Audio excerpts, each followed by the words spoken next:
El día de hoy vamos a retomar, estamos en los 10 mandamientos, hemos estado estudiando mandamiento por mandamiento. El día de hoy vamos a ver, como viste en el anuncio, estás muerto en mi corazón. ¡Wow! Hoy vamos a ver el mandamiento sobre el asesinato. Así que abre tu Biblia, acompáñanos en Éxodo, el capítulo 20 y específicamente el versículo 13 va a decir este sexto mandamiento. ¿Cuántos en algún momento han pensado? Quizás no lo has dicho porque has tenido fuerza de voluntad y dominio propio, pero en tu corazoncito has dicho a alguien, para mí estás muerto, no me hables de esa persona porque para mí está como que muerto, nunca existió. Hoy día vamos a hablar de eso. Pero antes, quiero recapitular. ¿Qué hablamos hace unas semanas atrás? Hablamos la semana antes de esta pasada sobre el quinto mandamiento. ¿Recuerdas cuál es el quinto mandamiento? Hablamos de honrar a nuestro padre y a nuestra madre. Muy interesante la semana de ese video, se llama El peso de la honra, si no me equivoco, puedes ir y visitar a nuestro canal de YouTube y ver, porque hay muchas cosas que no te lo puedes perder, tienes que ir a verlos. Partiendo desde ese momento, quiero recordar contigo algo. Es esa semana que comenzamos una serie de mandamientos, pero que están relacionados con el prójimo. Eso hablamos la semana pasada.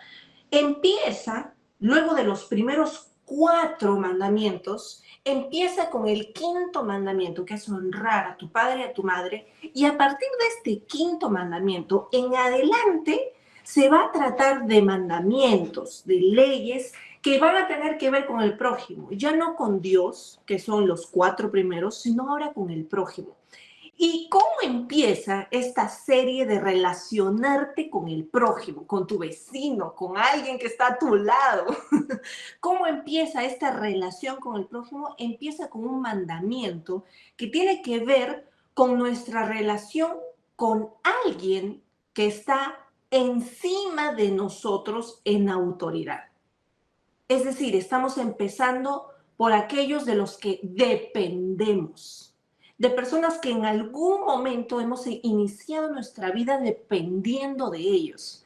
Así que la relación con nuestro prójimo inicia con este mandato: honrar a tu padre y a tu madre, que son personas con las que tú conociste, empezó tu vida, creciste y empezaste a relacionarte con esas personas. Ahora eres adulto, conoces todo lo de tus padres, aciertos, desaciertos, defectos, virtudes, errores, horrores, vergüenzas, todo le conoces a tus padres.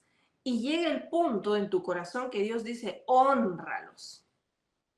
Ahora, es curioso que esta línea de mandamientos empiece de esta forma, con ellos como una autoridad encima tuyo. ¿Qué nos está mostrando esta relación con el prójimo cuando inicia con una honra a los padres? Nos está mostrando que debemos de reconocer que no somos autosuficientes, que no somos autoexistentes. Muchas personas en este tiempo, sobre todo en este tiempo, piensan que pueden hacer ellos solos todo. Y en el mal discurso de la valía, de la valentía, del esforzarte, caen a una exageración. Por eso los extremos son malos. De decir, yo no necesito de nadie. Una mujer dice, yo no necesito de un hombre dice, yo no necesito de una mujer, un hijo dice, yo no necesito de mis padres. Y así, cada quien, nadie necesita de nadie. El jefe dice, yo no necesito de empleados, todos son reemplazables. ¿Qué dice el empleado? Yo necesito de este trabajo, me puedo buscar otro trabajo. Nadie quiere depender de nadie. Somos autosuficientes, autoexistentes, pero cuando vemos la palabra de Dios, nos damos cuenta el primer mandato. Y este primer mandato, que tiene que ver con el prójimo, es un paso importante hacia el camino de la humildad. Recuerda, familia, la arrogancia puede producir notoriedad. va a hacerte notable, pero la humildad y la gratitud son las bases de una vida larga y plena. Y quiero que me acompañes a ver Efesios, el capítulo 6. Estos versículos que vamos a ver en pantalla, que es Efesios, el capítulo 6, el verso 1 hasta el verso 4, son muy conocidos. Pertenecen al Nuevo Testamento. Y estos versículos nos hablan de la relación padre-hijo, hijo y padre. Esa relación que es importante para que nosotros podamos entender este mandamiento que ya lo hablamos, que ya lo explicamos. No vamos a extendernos mucho en eso, pero quiero dejarte con lo que dice la Escritura. ¿Estás listo? Probablemente lo vamos a ver también en pantalla. Efesios, el capítulo 6, el verso 1 al 4, dice: hijos, obedezcan a sus padres en el Señor. Es decir, acepten su guía y disciplina. ¿Como qué?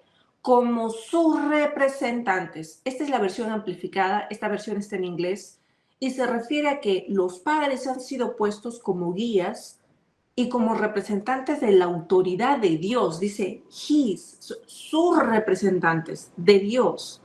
O sea, ellos están aquí para ser guía y disciplina y está como una figura de autoridad que representa la autoridad de Dios. Por eso hablamos la semana pasada del peso de la honra. Sigue diciendo la Escritura, porque esto es justo. O sea, para Dios la justicia tiene que ver con que tú aceptes y honres a tus padres. Con eso tiene que ver la justicia. Y dice, pues la obediencia enseña sabiduría y autodisciplina. Qué importante.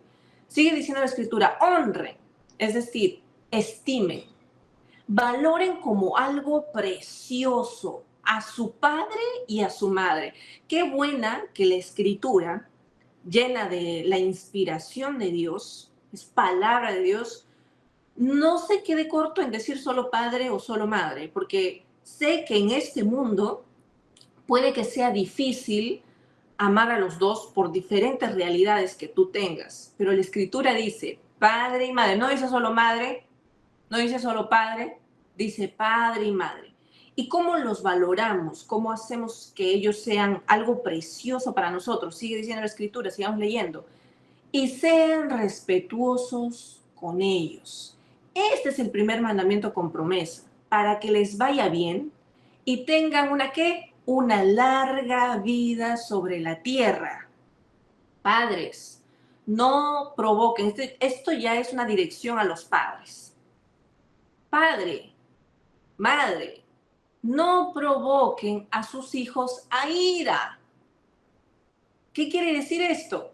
No los exasperen hasta el punto del resentimiento, con exigencias triviales, irrazonables, humillantes, abusivas, ni mostrando favoritismo o indiferencia hacia ninguno de ellos. Padre, dice la Escritura que no estés exasperando a tus hijos, no los provoques a ira, no los resientas, no les estés ahí exigiendo cosas irracionales. Quieres que tu hijo haga algo cuando tú ni siquiera lo has hecho, cuando tú ni siquiera lo has logrado, pero quieres que ellos lo...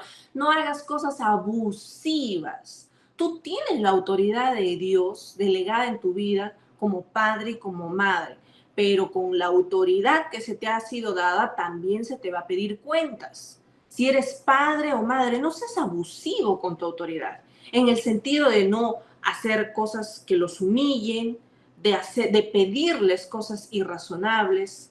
No muestres favoritismo de un hijo con otro y tampoco los ignores. No les muestres indiferencia a ninguno de ellos. Y dice, y sigue diciendo la Escritura, si no, críenlos. ¿Qué dice?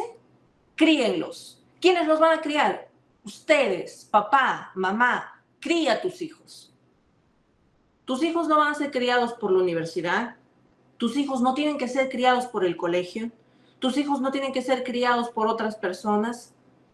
De nadie depende la crianza más que de ti. Cría tú a tus hijos. No esperes que ellos crezcan en sabiduría, en conocimiento, en valores, por el mundo, por la gente. Ellos no están llamados a criar a tus hijos. Tú estás llamado a criar a tus hijos. ¿Y cómo los crías? Dice la Escritura.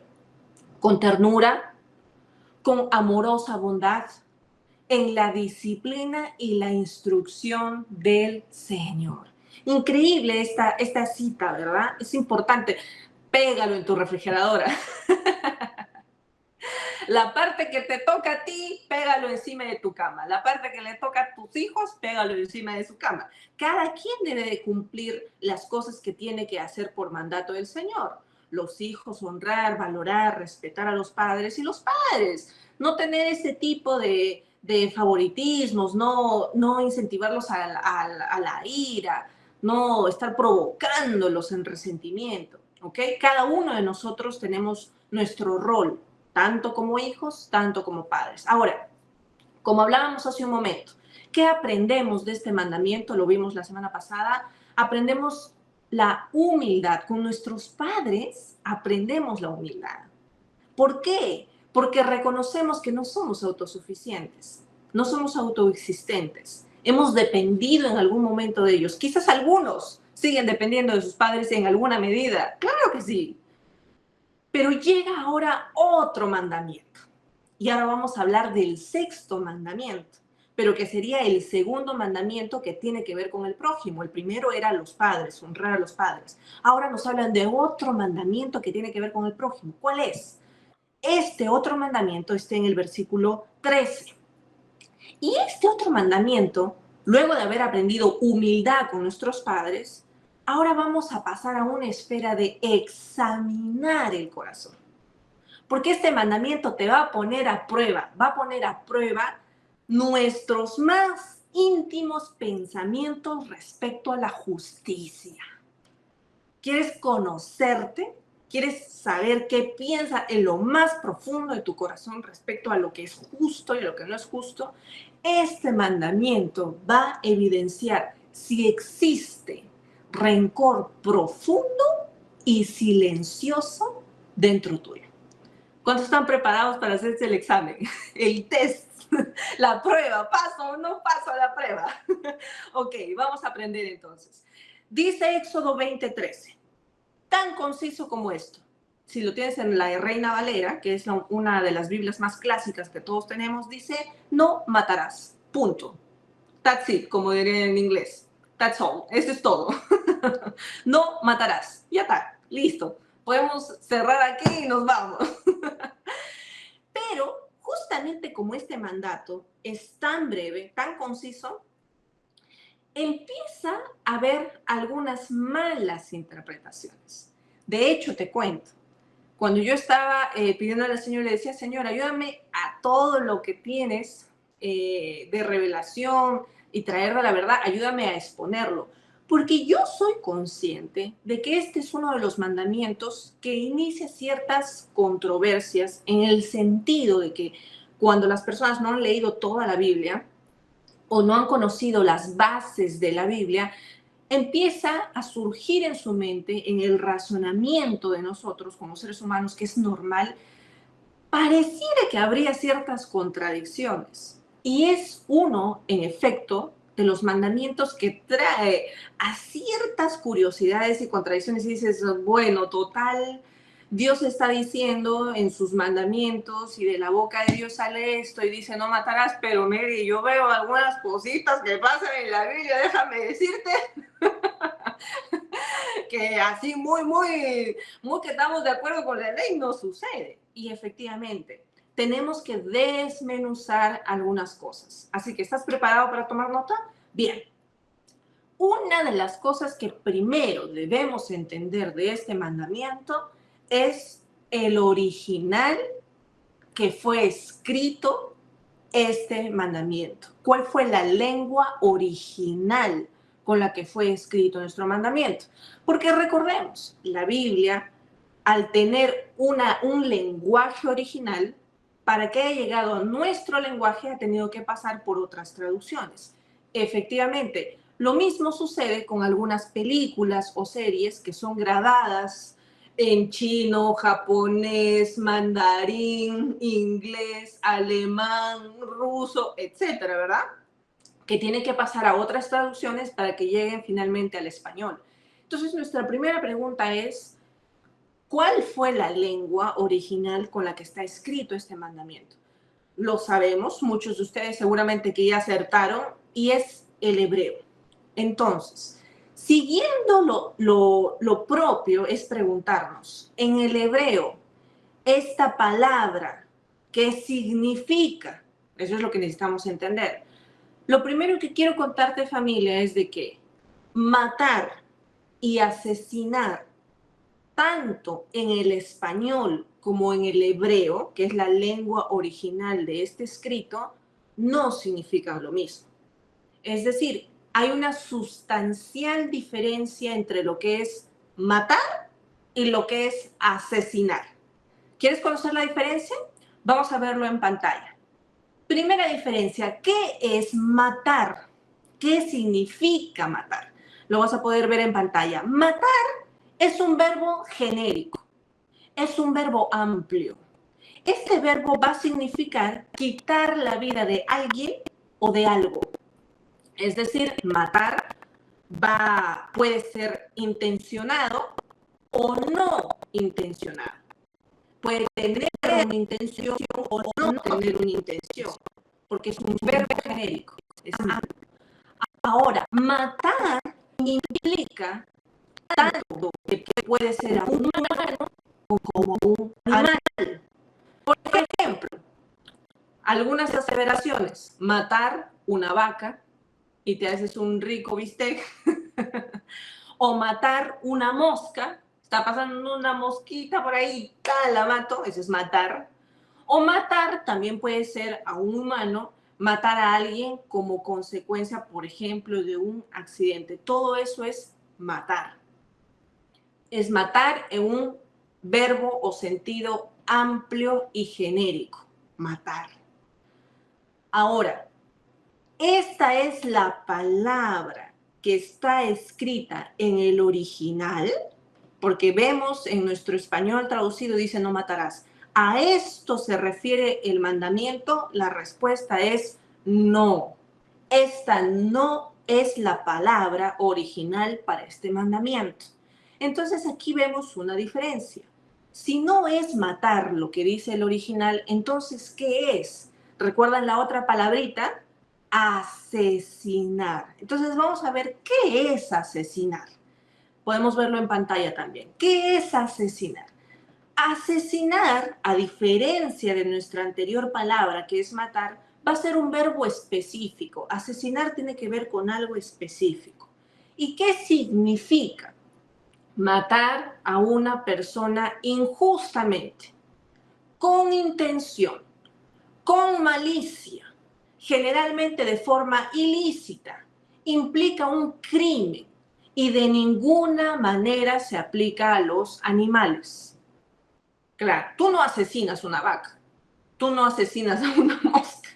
Imagínense cuántos asesinos estarían aquí de tantos animales, ¿no? De un pollito que te comiste hoy día los huevos del pollito y lo asesinaste. No, no se asesina a un animal. Entonces, asesinar es algo más específico, trata de una injusticia, trata de una mala intención, trata de una forma ilícita, se refiere a un crimen y no consiste de ninguna manera en un animal. Entonces, ¿qué sería asesinar? Por ejemplo, asesinar a su vecino por venganza. Aquí es donde notamos, ya podemos dejar de ver en pantalla, aquí es donde notamos la diferencia entre matar y asesinar. Y es que cuando tú no encuentras y no sabes y no reconoces la diferencia, pues alguien puede tomar la Biblia, leer esta parte de la escritura y dice, no matarás, Mary, entonces me vuelvo vegana. Porque yo no puedo matar, porque aparentemente matar, que es el verbo genérico, amplio, que trata de humano y animal, entonces ahí dice la Biblia que no puedo matar, entonces yo no voy a comer ningún pescado porque estoy matando el pescado, no puedo comer ninguna vaca, no puedo comer nada de eso porque estoy matando. Pero la Biblia no dice matar, la Biblia dice asesinar. Entonces, ¿Cuál sería la traducción al español de forma correcta usando el original hebreo? Debería de ser, y de hecho hay algunas traducciones en otras Biblias que dice, no cometerás asesinato. ¿Cuál es el mandamiento? En esta porción es no cometer asesinato. Esta es la traducción correcta de la palabra hebrea. Claro que va a haber otra palabra hebrea que va a connotar a matar, que es la expresión genérica, que no es lo que habla esta palabra en el verso 13.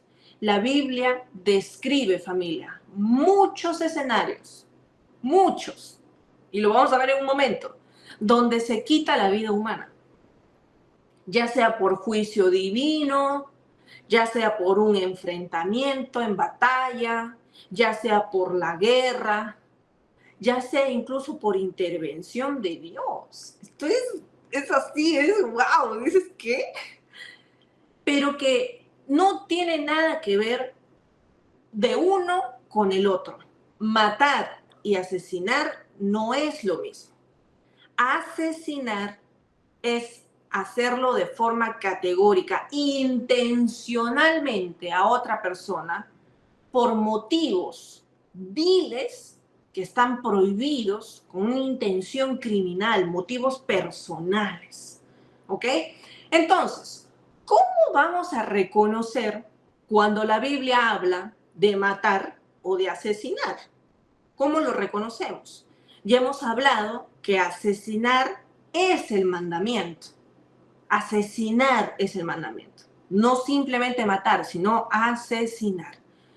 ¿Quieres conocer cómo se escribe en hebreo esta palabra? ¿Quieres saber cómo se dice en hebreo? Entonces, ¿cómo se dice en hebreo asesinar? ¿Cómo está escrito en la Biblia esta palabra? Veamos en pantalla, he traído para ti. La escritura y la pronunciación de alguna manera de lo que significa el versículo 3, el mandamiento de asesinar, que está propiamente dicho, no cometerás asesinato. Esa es la forma correcta de expresar el mandamiento.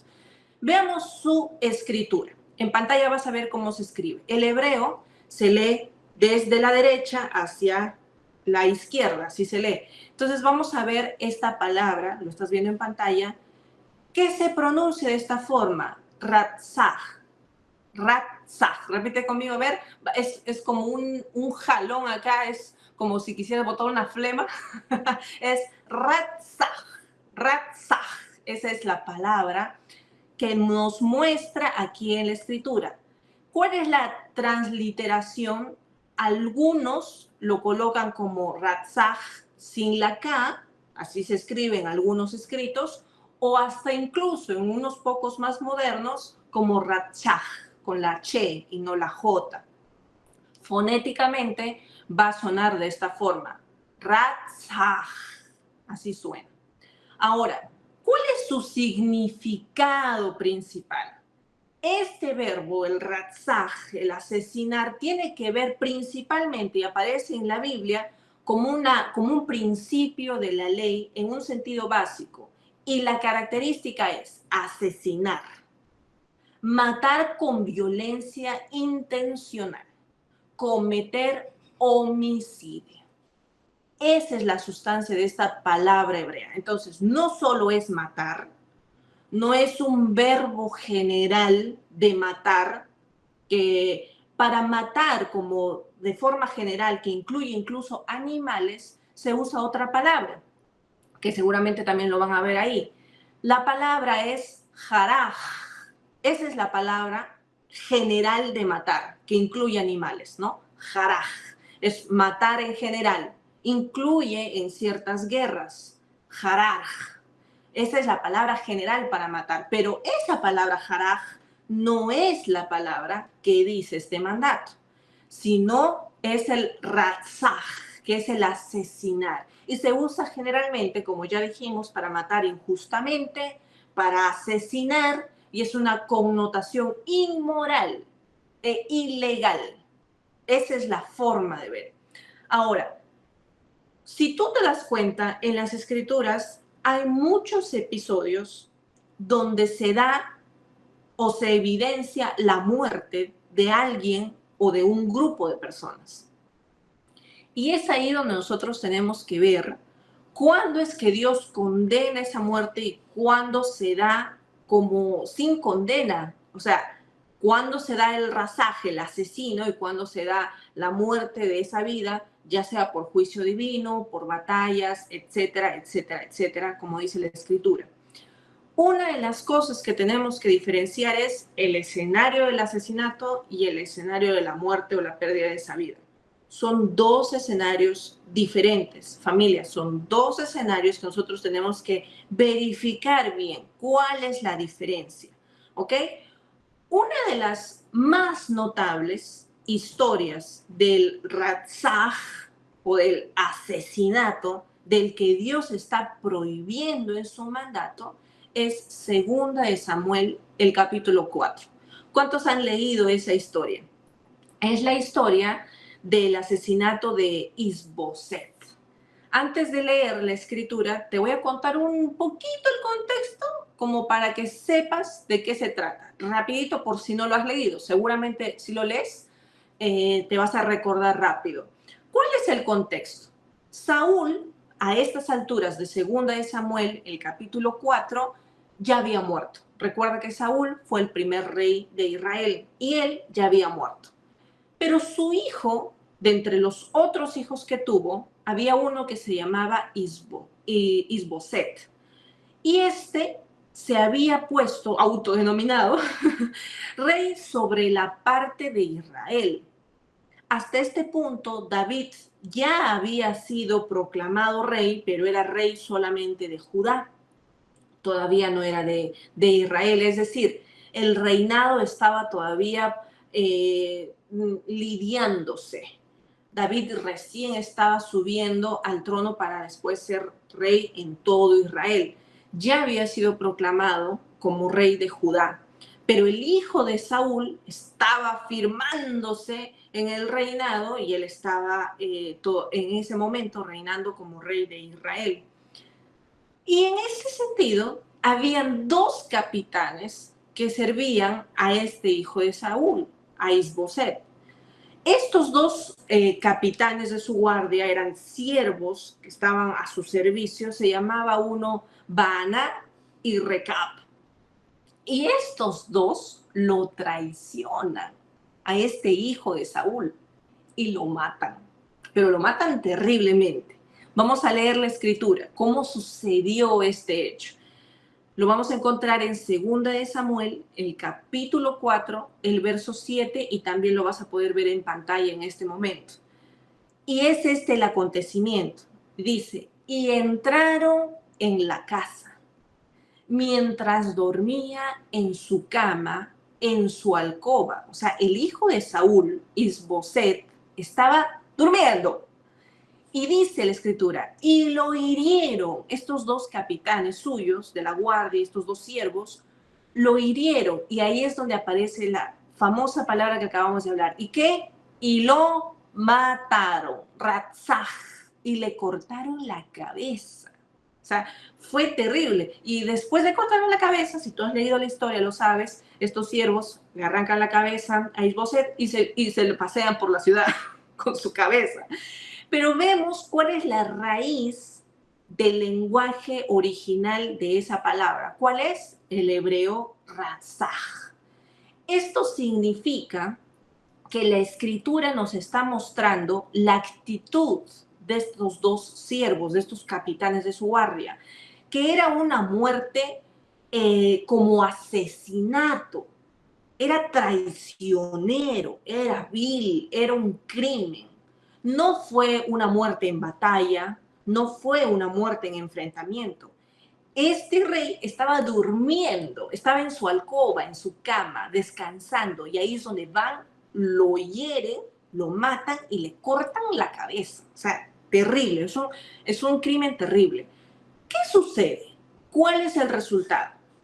Estos dos, muy alegres por su hecho, que le cortaron la cabeza a este rey, piensan que de esa forma van a agradarle a David. Y van por toda la ciudad con la cabeza del hijo de Saúl y se acercan a David. que estaba reinando en Judá, y pensando que les agradaría. Pero David se enoja tanto y se escandaliza y dice, ¿cómo van a matar al hijo de Saúl, a Isboset, de esa manera? Y fíjate lo que dice, 2 Samuel 4, el versículo 11. También lo vas a poder ver en pantalla. David está horrorizado. ¿Y qué es lo que dice? He de dar ahora recompensa a hombres, y mira cómo los califica, inicuos, que dieron muerte, otra vez la palabra hebrea, ratzaj, a un hombre justo en su casa y sobre su cama. O sea, David estaba enojado,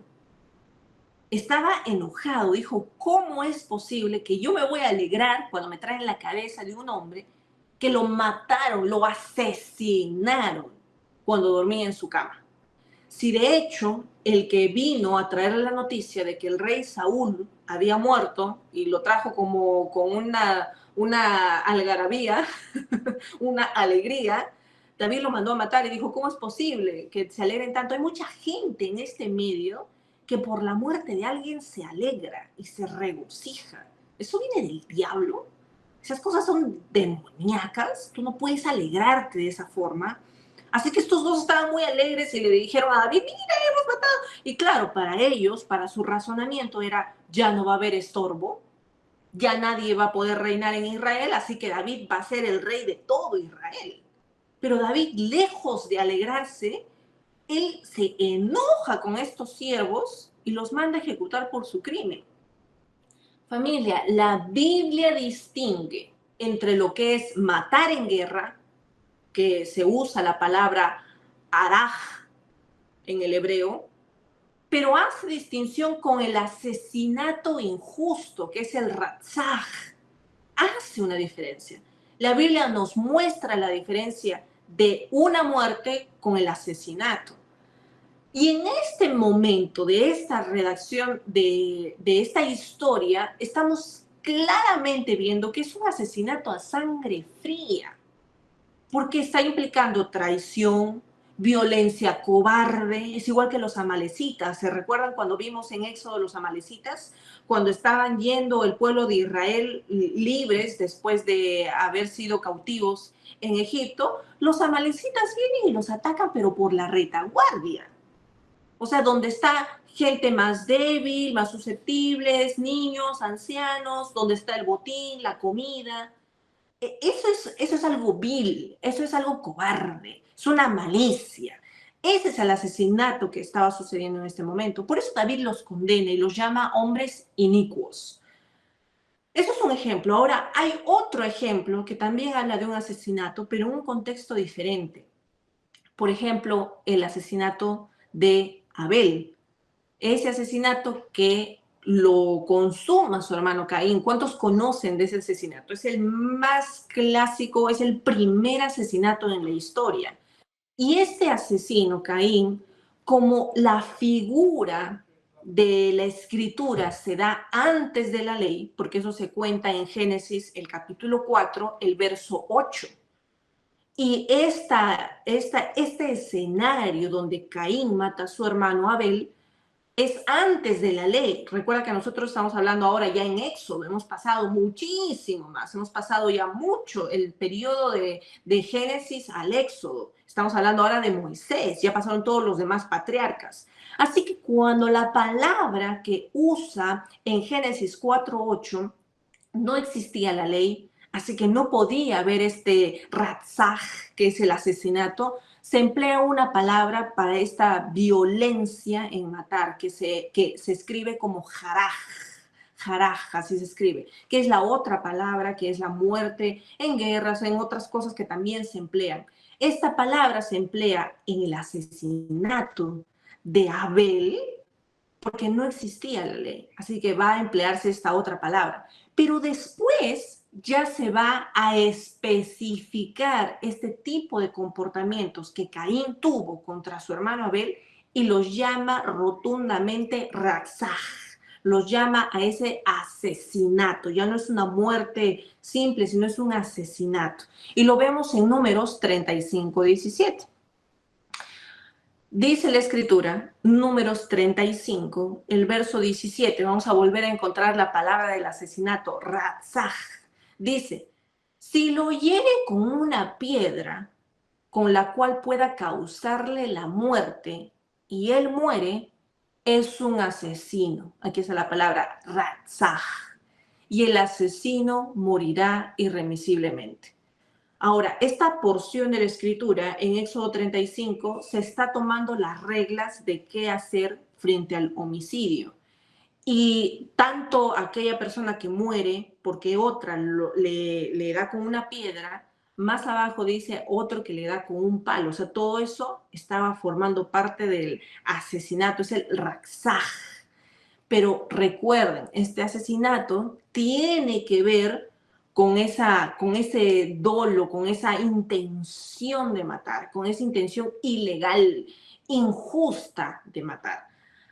Y aunque la Biblia no especifica cómo muere Abel, porque Génesis 4, el verso 8 nos dice simplemente, y Caín mató a su hermano Abel, pero no nos cuenta más detalles.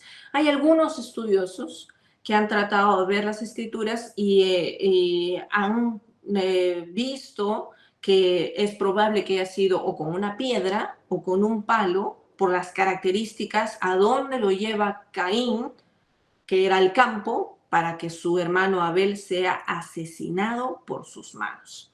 Ese es otro de los ejemplos. Hay otro ejemplo que seguramente tú también recordarás, que es el caso del rey Acab. ¿Cuántos recuerdan el caso del rey Acab? El rey Acab y Nabot, ¿te recuerdas? Acab, por instigación de Jezabel, Acab era un rey y su esposa era Jezabel, una mujer mala, muy mala. Por esa instigación de su esposa, este rey Acab manda a matar a Nabot porque quería quedarse con su viña. Y luego viene la palabra del Señor a través del profeta Elías. Y mira lo que le dice. Esto está en Primera de Reyes 21, el versículo 19. Y dice, le hablarás diciendo, así ha dicho el Señor, has asesinado. Elías le iba a decir a este rey Acab, has asesinado. Y acá está otra vez la palabra ratzaj. Y también has tomado posesión. Luego le hablarás diciendo, así ha dicho el Señor, en el lugar donde los perros lamieron su sangre de Nabot, los perros lamerán también tu sangre, tu misma sangre. Así que en este contexto se vuelve a emplear este mecanismo del asesinato, que es la palabra ratzaj, que es un asesinato injusto, malicioso. Con este contexto, hemos visto algunas de las historias que tienen que ver con el mandamiento, con el asesinato. Pero también quiero que distingas algunas otras historias que no tienen que ver con asesinato. Por ejemplo, ¿tú qué dirías? ¿David asesinó a Goliat o mató a Goliat? ¿Qué dirías tú? Ahora con esto que hemos visto y hemos expuesto, quiero leerte en los comentarios. ¿David asesinó a Goliat o mató a Goliat? Para ser bíblicamente correctos.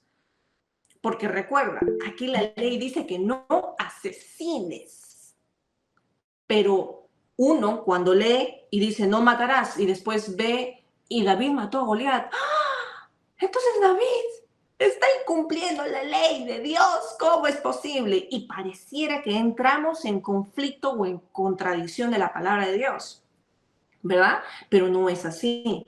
Veamos esta historia, David y Goliat. En esta historia no se usa la palabra ratzaj, sino que se usa una palabra un poquitito más compleja. ¿Quieres aprender hebreo? Vamos a aprender un poquito. Se usa una palabra que deriva de matar, ¿ok? Vamos a ir a Primera de Samuel, el capítulo 17, el verso 51. El contexto ya lo sabes, es muy conocido. David se va a enfrentar a Goliat y va a lanzarle una piedra y tú ya sabes que este era un filisteo incircunciso que había retado a los ejércitos de Israel, los había avergonzado por 40 días y toda la historia ya te lo sabes. Dice la escritura en el verso 51. Corrió David se puso sobre el filisteo, tomó la espada de él, porque el filisteo ya había caído por la piedra que le había mandado, la sacó de su vaina, o sea, sacó la espada del propio Goliat. ¿Y qué dice la escritura? ¿Ratzaj? No. Y lo mató, dice. Y lo mató y le cortó con ella la cabeza. ¿Cuál es esa palabra? La palabra es Bai Mitehu. Bai Mitehu. Ahora, vamos a ver una siguiente lámina. ¿De dónde se origina esta palabra de Bai Mitehu? Cuando tú vas a la escritura y lo lees en el original de su palabra, cuando dice mató, en realidad está diciendo esta palabra hebrea que es Bai Mitehu. ¿Cuál es la raíz de esa palabra? La raíz de esa palabra es mut, y se escribe así como lo ves en pantalla, mut. Esa es la raíz de la palabra. ¿Qué significa? Morir. Es un verbo morir. Esa es la palabra raíz, la base del original de la palabra que se usa para describir la muerte de Goliat. Pero ahora, ¿cómo es que llegamos a la palabra Bai Mitehu? Porque si morir es mut, ¿cómo llegamos a la palabra Bai Mitehu? Porque la forma causativa del verbo mut se escribe Bai Mit. Esa es la forma causativa. ¿Qué es la forma causativa? Es cuando se convierte un verbo en un sustantivo causativo, o sea, es cuando quieres hacer ver que alguien hizo algo. O sea, ese verbo se vuelve en causativo, es la forma causativa. ¿Y cómo se transmite el verbo morir? Hizo morir o dio muerte. Esa es la forma causativa del verbo. ¿Cómo se dice esa palabra con sufijo? Yo sé que esto es gramática, algunos de ustedes dirán, ¿qué estamos hablando? Pero es necesario entender la gramática para entender la oración. Ahora, ¿cuál es el sufijo de la forma causativa del verbo mut? El sufijo es bai mitejo, que significaría lo hizo morir. Y lo hizo morir, que tiende al verbo pasado, que es mat. Cuando tú buscas en la Biblia del original hebreo, vas a encontrar esta palabrita, mat, que es el pasado simple, del sufijo causativo del verbo, que es y lo hizo morir. Es decir, lo mató, lo hizo morir y le cortó la cabeza. Entonces, ¿qué significa todo esto, Mary? ¿Qué significa el mud, el bai mi, el bai mi teju, el mat? ¿Qué significa todo esto? Que la muerte de Goliat fue en un contexto de guerra justa. La palabra es morir, es decir, que viene desde matar, pero de una guerra justa. Recuerda que este había sido un enemigo que había desafiado al ejército de Israel. Y no solamente había desafiado al ejército de Israel, había blasfemado contra Dios. Y había maldecido a David. Un error terrible de Goliat, maldecir a aquel que Dios bendijo. Por eso es de que este contexto no se clasifica en un asesinato, no es un ratzaj, sino que se da muerte en batalla. Es del verbo mut, como lo hemos visto. Y que con el verbo causativo, que es hacer que alguien haga algo, la acción, se convierte en bai mit. Y ya vemos la consecuencia del sufijo con bai miteu, que es la forma en que se va a caracterizar que alguien hizo algo para que se ejecute, que es esta muerte. Entonces, David no estaba faltando al mandamiento. Y así como David no estaba faltando al mandamiento, hay muchas historias en la Biblia que ya sea por juicio divino, por mandato de Dios, no se está faltando al mandamiento. En resumen, ¿qué es lo que queremos decir esta noche? Que ratzaj, la palabra hebrea, significa asesinar, cometer homicidio. Y es la palabra clave del sexto mandamiento. No cometerás asesinato. No cometerás homicidio. No es un simple matar en general, sino es asesinar injustificadamente, como un crimen, de forma ilegal, que derramas sangre inocente. Eso es el mandato que nos transmite aquí las Escrituras.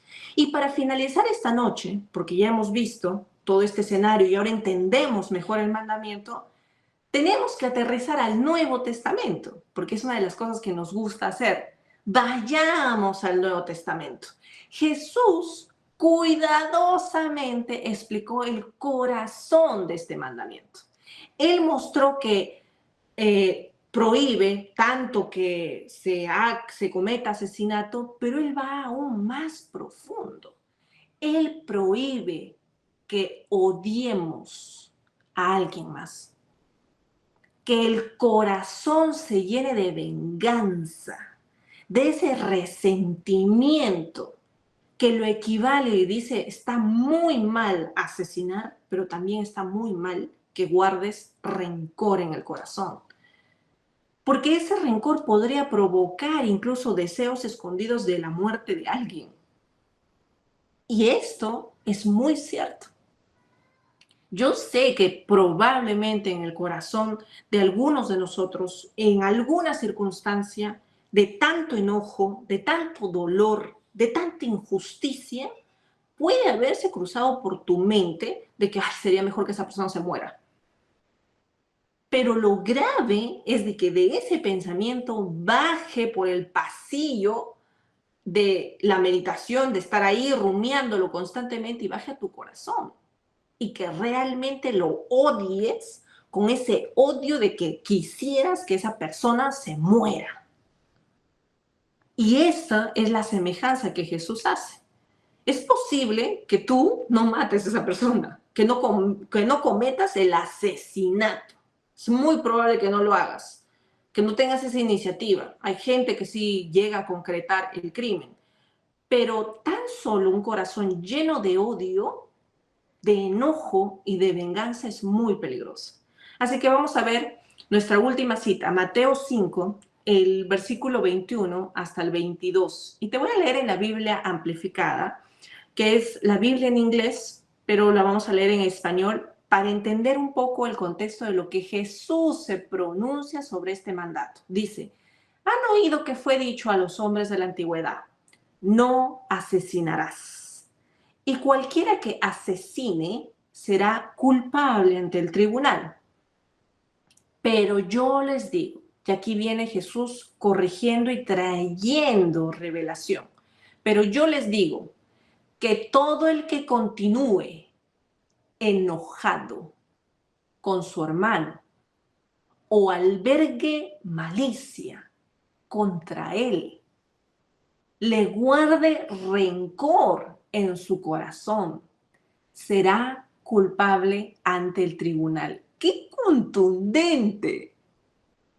¿Cuántos de ustedes han continuado enojados con su esposo, con su esposa, con su hijo, con su familiar, con su amigo, con su vecino, con su hermano, con alguien? Has continuado enojado por días, días y días, semanas. A mí, yo no me hablo con mi familia como 3, 4 años. Desde 1980 no me hablo.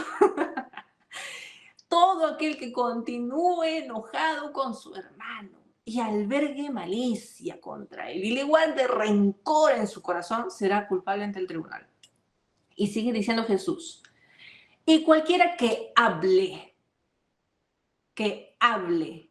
con desprecio e insultantemente a su hermano, y dice esta palabra, o sea, que le digas a tu hermano raca. ¿Qué significa raca? Probablemente viene del arameo. ¿Qué significa raca? Significa cabeza hueca o idiota. O sea, que hables con tu boca de forma de desprecio, o sea, con un desprecio, con un rencor, y le digas a tu hermano idiota, cabeza hueca. Bueno, para nada. Dice que será culpable ante la Corte Suprema del Sanedrín.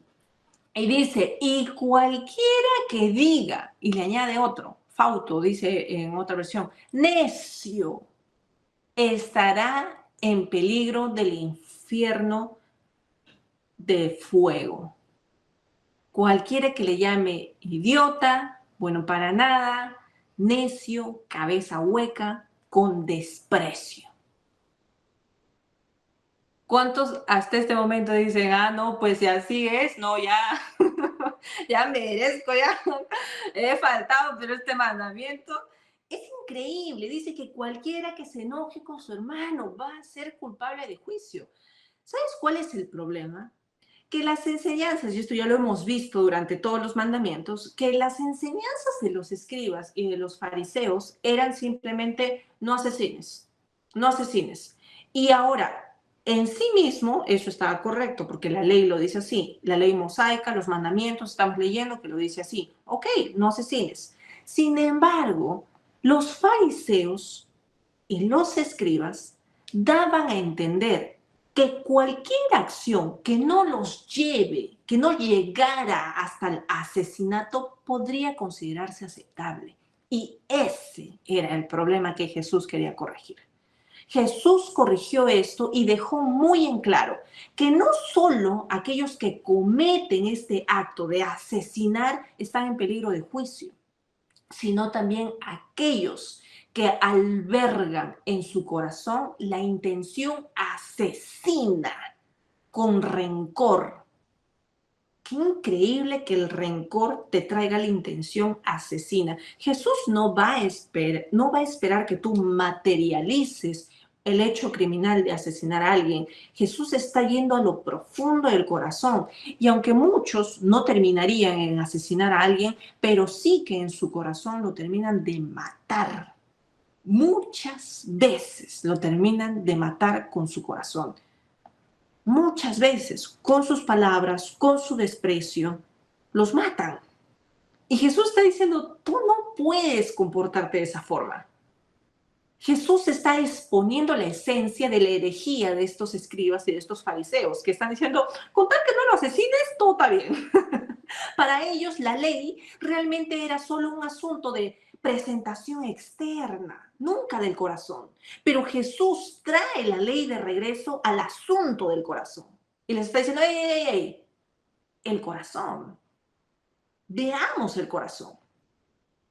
Esa es la supervisión del reino de los cielos, que no comienza en arrestar a un criminal con las manos cuando ya están manchadas de sangre, sino que empieza desde el hombre cuyo espíritu de asesinato apenas ha nacido en su corazón, cuyo espíritu de odio, de justicia humana, de rencor, de resentimiento y de venganza. Ese es el reino de los cielos. Mientras que las leyes del pueblo solo podían lidiar con el acto externo del asesinato, Jesús está declarando a todos los oyentes que Él quiere lidiar primero con el corazón, con ese deseo interno, con lo que está sucediendo en lo más profundo de sus pensamientos. Jesús está evidenciando a los hombres. Jesús está evidenciándote a ti. Él está colocando a esa ira, la cual no olvida. Esa ira que se rehúsa a ser pacificador. Esa ira que está buscando venganza. Piensa en aquello que tú hasta ahora no te produce querer olvidar, perdonar por esa ira, por ese desdén, por eso que está surgiendo en tu corazón, ese enojo que no se cansa, que no se agota. Jesús está poniendo en evidencia eso. ¿Por qué? Porque la palabra de Dios nos dice que podemos airarnos. Claro, ¿cómo no? Nos vamos a enojar. O sea, no significa que no te enojes. A veces te puedes enojar por algunas cosas que no se han hecho, por las cosas que no funcionaron bien, o que no cumplieron, o que te dieron su palabra y no lo hicieron, o te defraudaron. Cosas que pasan emocionalmente por un momento está bien, te puedes airar, pero no pequéis, dice la Escritura. ¿Cuándo pecas? Cuando la ira en tu corazón no olvida. Cuando rehusas a ser pacificador, cuando esa ira se engancha en tu corazón, en tu vida, y empieza a producir deseos de venganza. Lo quieres muerto, y bien lejos de ti. Así que dice la Escritura, y cualquiera que diga necio a su hermano será culpable ante el concilio. Llamar a alguien necio. ¿Y sabes por qué usa esta palabra Jesús, que llamemos a alguien necio? Uno podría decir, ay, pero esa palabrita, muchas veces yo le he dicho, ay, qué tonto eres, qué tonto. ¿Cuántos han dicho qué tonto eres? Ay, pero qué tonto eres.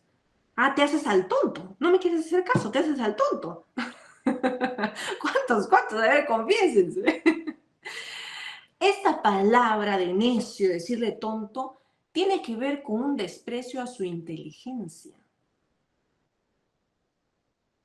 No es, familia, no es algo simple.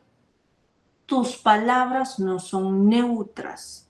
Tus palabras tienen la carga del poder con el que tú le asignas y van a ir a cumplir aquello cual le mandaste a hacer. Tú estás diciendo a alguien necio, estás despreciándolo por su inteligencia. Si tú llamas a alguien fatuo, dice la escritura, estás expresando desprecio por su carácter. Estás diciendo, eres un tonto. Estás despreciando su carácter, estás despreciándolo a él. Ambas cosas están rompiendo el corazón de la ley del asesinato, porque aunque no cometas asesinato, estás cumpliendo el principio de este crimen, despreciar la vida del otro.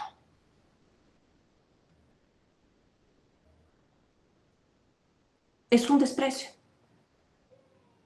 La palabra de alguien con ese rencor, con ese enojo, está denotando un desprecio arrogante. Y estas son las palabras de Jesús en contra de esa ira, en contra de ese desprecio. Hay un aspecto de desprecio sobre la vida. Alguien que cruelmente despertó sentimientos apasionados de aborrecer, de menospreciar. Se trata de despreciar a la otra persona. Porque te cuento algo. Para llegar a asesinar a alguien es porque primero se inició despreciando la vida de esa persona. Caín despreció la vida de Abel.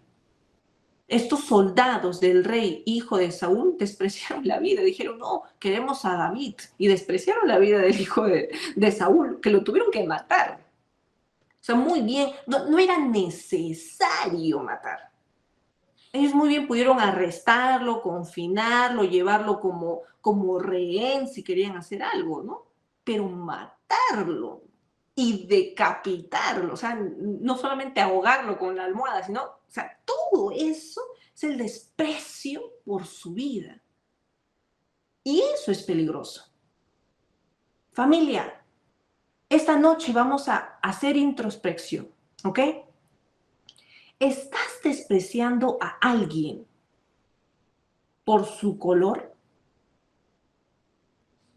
por sus estudios, porque tú estudiaste en un lugar y esa persona no, porque tú hiciste tal cosa y esa persona no? ¿Estás despreciando a alguien por su economía? ¿Estás despreciando a alguien por su origen? Porque tú naciste en tal lugar o tú te crees de otro lugar o porque tú creciste en otro lugar. ¿Estás despreciando a alguien por sus pensamientos? En tu vida estás diciendo, ay, qué necio, ¿qué es este? Qué inmaduro. Estás despreciando a alguien por su estilo de vida, por su país. Estás despreciando a alguien porque, ay, esos venecos, esos peruanos, esos mexicanos, ay, eso. Estás despreciando a alguien por dónde nació. Estás despreciando a alguien por su trabajo. Despreciarlo porque a ti te parece inferior. Despreciar a alguien, realmente estás diciendo que esa persona no merece vivir. Estás despreciando su vida. Familia, nosotros no somos llamados a despreciar a nadie. Toda vida humana tiene un valor que Dios le asignó y es la sangre de Jesucristo. Tú y yo hemos sido llamados para orar. Tú y yo hemos sido llamados para reconciliar al mundo con el Padre. Tú y yo hemos sido llamados a modelar el ejemplo y ser luz en medio de las tinieblas. Tú y yo no descartamos, tú y yo no despreciamos, tú y yo no nos alegramos de la injusticia, no nos regocijamos en la maldad. Tú y yo seguimos el ejemplo de Jesucristo, seguimos sus mandatos.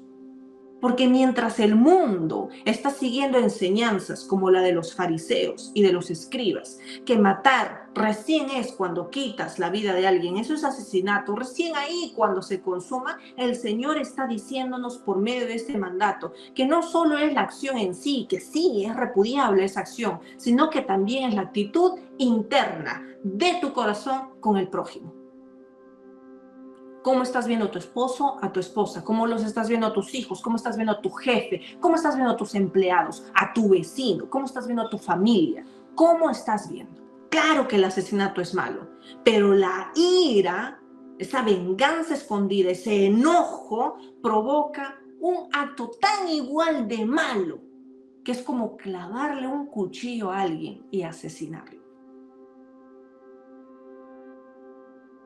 Tenemos que cuidar cuando el enojo está creciendo en tu corazón. Tenemos que cuidar de eso. Tenemos que cuidar de querer decir frases o tratar a las personas con desprecio, porque están demostrando la condición pecaminosa de un corazón. Y tú y yo no tenemos naturaleza de pecado. Tú y yo no militamos en la carne, no andamos en la carne. Tú y yo nos movemos en el Espíritu. Tú y yo no nos apoyamos de nuestra vista. Tú y yo vivimos por fe. Y por fe creemos en cada una de las palabras de Dios, de los dichos de Dios, del mandato de Dios para nuestra vida. Elevamos nuestra forma de pensar. No es posible que tú, siendo creyente, sigas guardando enojo contra tu hermano. No es posible. Necesitamos renovar nuestra manera de pensar. Familia, corrige tu actitud que tienes contra alguien. Corrige. Mañana tenemos la oportunidad. Hoy tenemos la oportunidad. No maldigas a nadie. Eres creyente. Tú no puedes maldecir. Tú eres portador de la bendición de Dios y distribuidor de la bendición de Dios. Tú eres luz en medio de las tinieblas. Tú eres sal que sazona a un mundo sin sabor. Tú no puedes maldecir a nadie. Tú no puedes desearle lo malo a nadie. A nadie incluso que se declare como tu enemigo. Tú oras por el que te persigue. Tú oras por aquel que te ultraja. Tú vives las enseñanzas de Jesús. Tú no menosprecias la vida de nadie. Eso es ser creyente. ¿Cuántos dicen amén? Así que cada uno de nosotros decidimos este día perdonar, soltar el enojo, deshacernos de nuestro juicio y de la venganza en nuestro corazón. Tenemos la oportunidad desde hoy y mañana poder tener una vida modelando a Jesús y sus enseñanzas. Que Dios los bendiga. Nos vemos la siguiente semana. No te lo puedes perder. Vamos a hablar de la infidelidad y de cometer adulterio. Va a estar muy buena. Que Dios te bendiga. Nos vemos la siguiente semana. Adiós.